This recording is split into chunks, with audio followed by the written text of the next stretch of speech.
Hello ladies and gentlemen, Top Hat Gaming Man here, and if you've been following the gaming news, or echo chamber as I like to call it, they've recently announced that they are going to be releasing the original Spyro trilogy on one disc with nice new snazzy graphics from what I've heard. And I've got a little bit of a confession to make before we move on and talk more about that. And that is the fact that I have tended to always ignore Spyro. I've really touched Spyro games throughout my life. So this video is not really going to be about bashing the Spyro franchise, nor is it going to be singing its praises, because I've simply not got enough experience with it. Although, in my opinion, it's quite telling and alarming that a gaming connoisseur such as myself, with such a wealth of gaming experience, a right complete anorak in the genre, would choose to ignore such a game, especially if it's of the 3D platforming variety, because I've experienced quite a lot of those over the years. Right, let's go all the way back first of all to 2D platforming. Those were fun days, wasn't they? Absolutely golden days of gaming, in my opinion, a lot of the time. Sure, we got a lot of absolute tripe out there, didn't we? We got some absolute classics, such as some of the Sonic games, Mario World, Plock. There was all sorts of amazing 2D side-scrolling platformers. After that, we moved on to the realm of 3D platformers. You know, that ugly polygon period where games for a while looked absolutely abominable.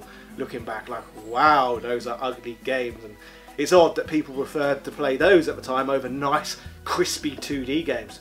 I suppose it's because people just wanted something new, so ugly polygons were new and ugly, so something new as opposed to something shiny and 2D. But yes, I was one of those people. I was enjoying the 3D platformers over the time. I was particularly impressed with Mario 64. Now that was a fun, refined game, and in my opinion still stands up there to this day as one of the greatest 3D platforming collect 'em up games of all time. It really is still great, and I don't really feel it got topped till many years later with the release of the Mario Galaxy games, which did everything what was in Mario 64 just even better and even more impressive. And again, I really liked Mario 3D World 2 on the Wii U. I think that's a fantastic 3D platformer as well.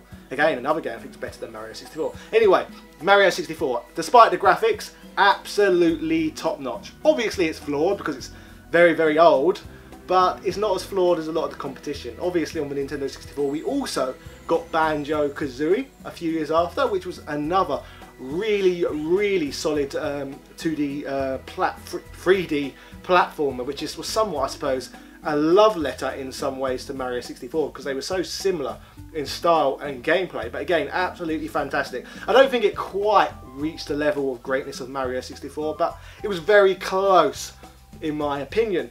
On the PlayStation, on the other hand, I never felt that their 3D platformers were quite as good as what we was getting on the Nintendo 64.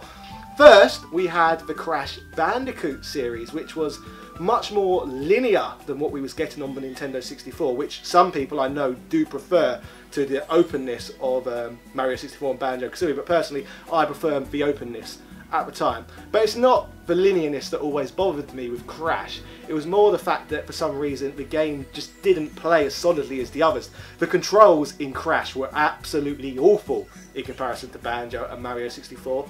And on top of that as well, the hit detection was a complete joke as well. You never knew when you was actually going to hit an enemy or not. Also, the camera angle in Crash sometimes would be even worse than what we'd be getting in Mario 64 and Banjo 2. Like, remember that ridiculous level, I think it was in Crash 2, where you're, I think you're running from a big bear, so you're running towards the screen. Like, that looked awful, didn't it? What was that all about? And also, depth perception as well in Crash was terrible. Like, sometimes you try and jump over a pit and it would look like you was going to jump over the pit, and then you just jump straight down it, because as I said, the game just wasn't as nice and well refined as what we could get on the 64.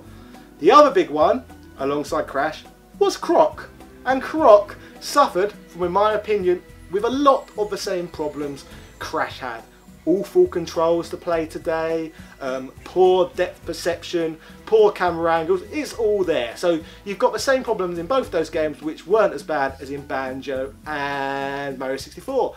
So drawing on the fact that my previous experiences with 3D platformers, 3D mascot platformers on the PlayStation had been particularly bad ones in comparison to what I've been getting on the Nintendo 64, I suppose that was the main reason I'd lost interest in Spyro upon its release, because I was just expecting the same thing. Another terrible game using that awful PlayStation controller. Well, the PlayStation controller isn't awful, it was awful for 3D games, in my opinion. Like, the PlayStation library, I would have been a lot happier if the majority of it had have been 2D. Well, I say that now, at the time 3D was pretty interesting and impressive, but today it's not fun to play those sort of games without an analog stick.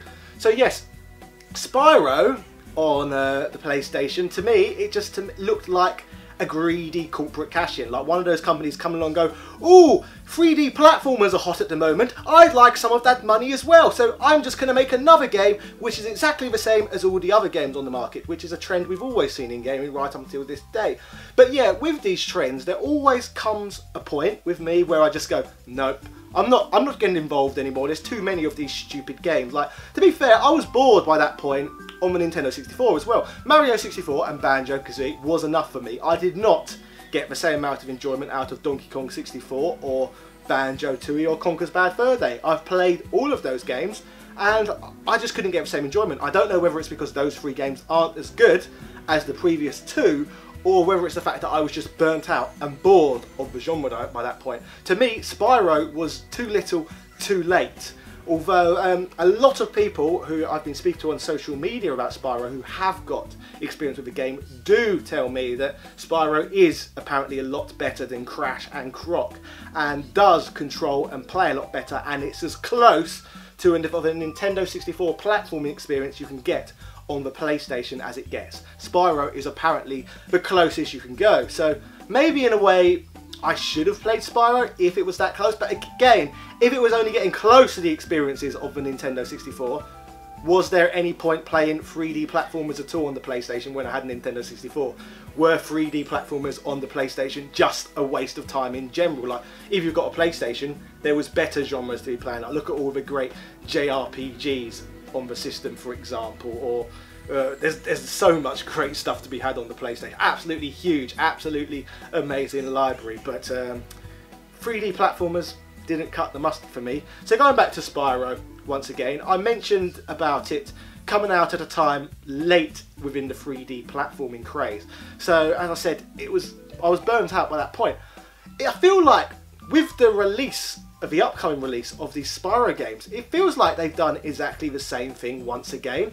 They've released it off the back of somewhat of a mini craze. Once again, they're releasing it off the back of other games doing quite well, rather than the fact trying to make Spyro stand out. The game isn't going to stand out because they've got so much like it on the market at present. Whereas they had released this Spyro HD remake about 3 or 4 years ago, it would have stood out a lot more, and I might have been interested in it. But it's the fact that so many similar games have been released lately. Once again, I couldn't care less, because as usual, market saturation with the same genres. Like, there's bloody loads of 3D platformers around again, all of a sudden, all together. Let's count these. We've got, I believe it's called Hat in Time. We've got Ukulele. We've got the Crash Bandicoot Trilogy. And we've got Super Mario Odyssey. So this Spyro Trilogy is going to be the 5th game in the same genre that's been released within just a few years of each other, some within even the same 12 months. So yes, whoever's in charge of Crash, I believe the brand actually gets chucked between loads of bloody publishers and developers. Like, no one really owns it because it just gets chucked about everywhere. But try and release a bloody Spyro game, a good Spyro game at a time period where I might actually care, rather than just adding to an echo chamber of everything else what's around.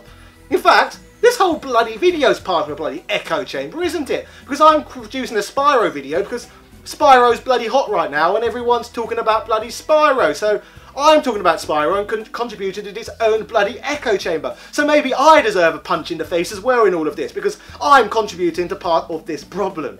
So, ladies and gentlemen, I apologise for that short rant. Spyro may or may not be a good game. That's not the debate here. I don't know. Let me know in the comment section actually what you think of Spyro, whether it is really good or whether it's crap, whether it's average. Just let me know about Spyro and whether you think it's worth me playing. But like I said, this video is about why I don't give a crap about Spyro and why I assume many other people do not give a crap about Spyro either. And for a while, I say a few hours today, I did really have to think about why have I never touched Spyro? There's got to be a reason why the franchise just never interested me, and that's it. They always release the big titles during a period where the 3D platforming genre is overhyped. So next time you decide to release a good Spyro game, whoever owns Spyro, I suggest you release it in a period where there isn't so many other 3D platformers to compete with. That would be nice. Then it'd be a unique game for me to enjoy, which I would rather prefer. That would be lovely, wouldn't it?